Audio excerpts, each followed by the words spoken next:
Alright, the purpose of today's video is to talk about devolution.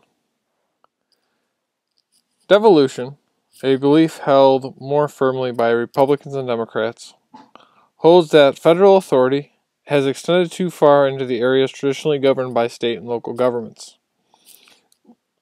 The belief is that Democratic presidents like Franklin Delano Roosevelt and Lyndon B. Johnson were the strongest advocates for the increased role of the national government. And after the 1960s, Republican presidents like Richard Nixon and Ronald Reagan called for a new federalism, in which the national government gives up control of some areas of public policy to state and local governments. So it's this whole idea of devolution. Devolution found its most of its success following the 1994 congressional elections. After the Republicans won Congress in the 1994 congressional elections, Republican leaders sought to not only cut some federal programs, but also at the same time increase the state and local control of other federal programs. The object of Republican attacks were what were called unfunded mandates.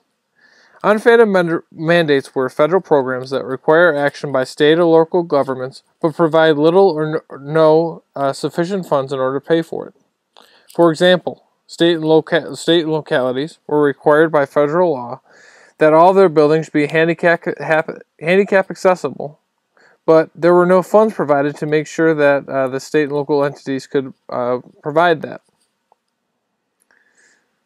The pinnacle, though, of the devolution mark was the 1996 Welfare Reform Act. Opinion polls at the time revealed that a majority of Americans felt that the government was spending too much money on welfare and that too many people were taking advantage of the system. These were known as welfare queens. The Welfare Reform Act of 1996 responded to both of these measures by tightening up government spending and eligibility requirements. The devolution revolution, though, sadly met its end in the early 2000s. There are three major events that helped lead to the end of this devolution revolution.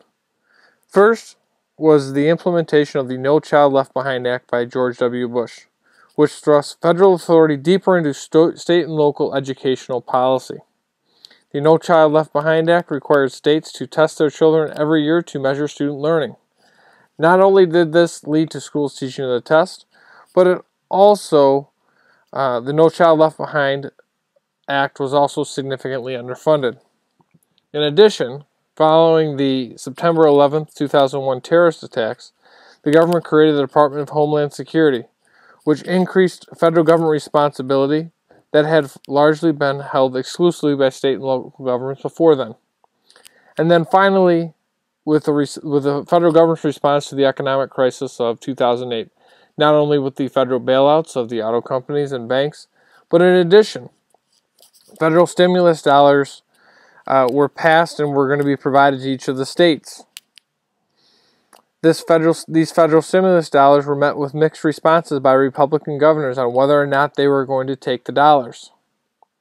In the end, though, all of the states ended up taking the money because they knew that not taking the money meant loss of programs, jobs, and other funding.